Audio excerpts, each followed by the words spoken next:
जय हिंद बच्चों।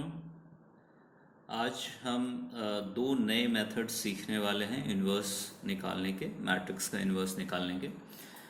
एक मेथड हमने पहला सीखा है एलिमेंट्री ट्रांसफॉर्मेशन या एलिमेंट्री ऑपरेशन, जिसमें हम रो ट्रांसफॉर्मेशन या कॉलम ट्रांसफॉर्मेशन दोनों में से किसी एक का सहारा लेते हैं। तो आज हम लोग एक नया मेथड सीखने जा रहे हैं, दो नए मेथड सीखने जा रहे हैं बल्कि, मैट्रिक्स का इन्वर्स निकालने के लिए। तो ये इसके लिए मैंने 4.5 का 9th क्वेश्चन लिया है, find the inverse of matrix given below if it exist. तो जब भी क्वेश्चन में ऐसा बोलता है इफ़ इट एग्जिस्ट, मतलब उसका वेरिफिकेशन कंपलसरी हो जाता है। तो इस मेथड में या किसी भी मेथड में इन्वर्स तभी एग्जिस्ट करेगा एक स्क्वायर मैट्रिक्स का जब उसका डिटर्मिनेंट नॉन ज़ीरो हो। तो हमने यहाँ पर इस मैट्रिक्स का डिटर्मिनेंट इवेलुएट किया है और डिटर्मिनेंट आपके पास जो क्वांटिटी आ रही है that is equals to 1 and that is non zero. इसीलिए हमने कंक्लूड किया है कि ए इन्वर्स एग्जिस्ट। अब चलिए इसके मेथड्स को हम देखते हैं। इस मेथड में हम हर एक एलिमेंट के कोफैक्टर्स निकालेंगे। तो आप लोगों के लिए एक रिक्वेस्ट है मेरी कि जब इस मेथड से आप क्वेश्चंस कर रहे हों तो आप पहले एलिमेंट्स कॉरस्पॉन्डिंग कोफैक्टर्स को इस तरह से आप लिख लें और उनके साइन पहले ही अलॉट कर दें। ए 1 है, -1^1 + 1 इसका कोफैक्टर होगा, तो यानी कि प्लस आएगा। यहाँ पे वो ऑड आएगा, 1 + 2 = 3, तो माइनस आएगा। यहाँ पे इवन तो प्लस, तो उस तरह से माइनस प्लस माइनस हमने साइन पहले अलॉट कर दिया। इन्वर्स निकालने के हर मेथड में कैलकुलेशन काफ़ी इम्पॉर्टेंट होता है।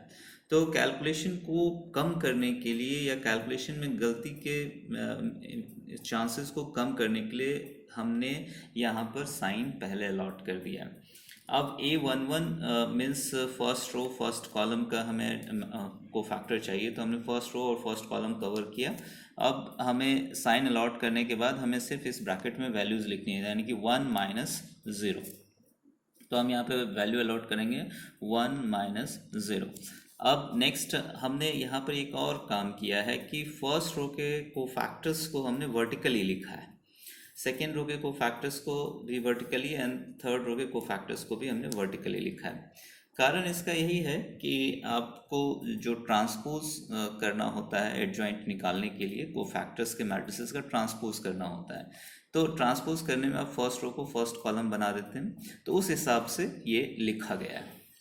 अब आइए A12 की तरफ चलते हैं। First row second column, first row second column को एलिमिनेट करने के बाद 4 × 1 - 7 × 0, दैट इज 4 - 0 आएगा। Then 1 3 first row third column, 4 × 2 - 7 × 1, 4 × 2 is 8, 7. Now 8 to 1 second row first column, so it is 1 × 1 - 2 × 3.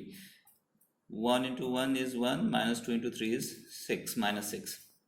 Now A22 second row second column, 2 × 1 - 7 × 3, 7 3 is 21. Now second row third column, so इसमें आपके पास second row और third column eliminate करने के बाद 2 × 2 4, 4 - 7 आ रहा है। तो A31 third row first column को हम एलिमिनेट करते हैं, तो हमारे पास 1 × 0 - 3 × 1 आता है, 1 × 0 - 3 × 1। Now third row second column, third row और सेकेंड कॉलम को एलिमिनेट करने के बाद 2 × 0 - 4 × 3, 0 - 12। A33 third row third column को एलिमिनेट करने के बाद 2 × 1 - 4 × 1, दैट इज 2 - 4। तो ये स्टेप वाइज कैलकुलेशन करने से हमेशा हम फायदे में रहेंगे, हमारी गलतियां मिनिमम होंगी। अब इनको कैलकुलेट करके हमने लिख लिया है। A11 हमारे पास कैलकुलेट करके 1 आ रहा है, A12 -4, A13 and 5 - 19 3, and this thing is -3 + 12 and -2। अब इनका हम एडजॉइंट ऑफ ए लिखेंगे, तो इनको सीधा सीधा हमें प्लेस कर देना है जिस तरह से ये लिखे गए हैं, तो इसमें गलती का चांस मिनिमम होगा। अब नेक्स्ट स्टेप है हमारा ए इनवर्स का फॉर्मूला। ए इनवर्स का फॉर्मूला है हमारे पास 1 upon determinant of A into adjoint of A. तो यहाँ पर डिटर्मिनेंट ऑफ ए की वैल्यू हमारी निकली हुई है 1, सो यू हैव 1/1 और एडजॉइंट ऑफ ए ये आपके पास आया है, तो this is adjoint of A. Now इससे मल्टीप्लाई करने के बाद आपको ए इनवर्स की वैल्यू फाइंड आउट आपने कर ली। तो ये मेथड था आपका इस फॉर्मूला को यूज़ करके ए इनवर्स एवेलुएट करने का। अब हम लोग फिर से एक नया मेथड सीख रहे हैं और third method A inverse evaluate करने का। इसको आप लोग 2-3 बार प्रैक्टिस कीजिए ताकि आपका ये पक्का हो जाए। ए इनवर्स निकालने का ये तीसरा मेथड है। आपके पास एक स्क्वायर मैट्रिक्स दिया गया है एंड आपको उस स्क्वायर मैट्रिक्स के ऑर्डर के हिसाब से आपको इक्वेशन बनाना है, मैट्रिक्स इक्वेशन। तो जैसे कि ये 2x2 ऑर्डर का मैट्रिक्स है, तो आपका मैट्रिक्स इक्वेशन बनेगा A square plus A into A plus B into I equals to null matrix. अगर ये 3x3 मैट्रिक्स होता तो क्यूबिक इक्वेशन बनता, that means A cube plus A into A square plus B into A plus C into I equals to null matrix. अब इस method में देखिए कि हम लोग कैसे इनकी वैल्यू निकालते हैं। तो सबसे पहले हमें इस इक्वेशन को सेटिस्फाई करने हेतु ए और बी निकालना होगा। तो लेट अस इवैल्यूएट ए स्क्वायर। आप सब लोग मैट्रिक्स मल्टीप्लिकेशन में पारंगत हैं, तो मैट्रिक्स मल्टीप्लिकेशन को यूज़ करके हमने ए इंटू ए निकाला, ए स्क्वायर दैट इज़ 11843। अब इसे हमने इस इक्वेशन में पुट कर दिया है। ए स्क्वायर की जगह ये मैट्रिक्स आ गया, ए की जगह 3 2 1 1 ये मैट्रिक्स आ गया एंड आइडेंटिटी मैट्रिक्स यहाँ पे आ गया। यहाँ पे ये नल मैट्रिक्स है। इसको हमने एवेलुएट कर लिया मैट्रिक्स एडिशन यूज़ करके। तो फर्स्ट पोजीशन पे 11 प्लस 3a प्लस b आएगा हमारे पास। सेकेंड पोजीशन पे 8 प्लस 2a प्लस 0 आएगा एंड सो ऑन। हमने चारों टर्म्स कैलकुलेट कर ली। अब आपको पता है कि जब आप दो मैट्रिसेस आपस में इक्वल होते हैं तो उनके कॉरस्पॉन्डिंग एलिमेंट्स इक्वल होते हैं। तो ये पहला एलिमेंट फर्स्ट एलिमेंट के इक्वल होगा, दूसरा दूसरे के, तीसरा तीसरे के, चौथा चौथे के। इससे कंपैरिजन करके हमारे पास a की वैल्यू -4 और b की वैल्यू 1 आ गई। तो जो रिक्वायर्ड इक्वेशन हमारा बन गया A square -4a plus I equals to null matrix.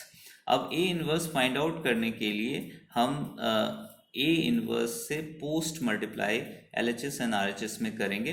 तो हमारे पास आ जाएगा A square can be written as A into A square को आप ए इंटू ए लिख सकते हैं। तो it becomes A into A inverse. -4a आएगा तो 4a into A inverse plus I into A inverse equals to 0 into A inverse. यहाँ पर ए इनवर्स इंटू ए करने पे आपको आइडेंटिटी मैट्रिक्स मिलेगा, ये भी आइडेंटिटी मैट्रिक्स देगा। आइडेंटिटी मैट्रिक्स को ए इनवर्स से मल्टीप्लाई करने पे वापस ए इनवर्स मिलेगा। 0 नल मैट्रिक्स से इसे मल्टीप्लाई करने पे नल मैट्रिक्स मिलेगा। तो फाइनली आपके पास ए इनवर्स की जो वैल्यू होगी वो होगी 4i minus A, because I into identity matrix into A आपको ए देगा। अब यहाँ पर i की वैल्यू और e की वैल्यू पुट करनी है। 4 into 1 -3 that is 1, 4 into 0 -2 that is -2, 4 into 0 -1 is -1, 4 into 1 -1 is 3। अब ये आपका रिक्वायर्ड इनवर्स आ गया। तो ये अच्छा मज़ेदार मेथड है आई इनवर्स निकालने का यूजिंग द इक्वेशन। अब एक हमारे पास नया क्वेश्चन है, क्वेश्चन नंबर 18 4.5 का ही।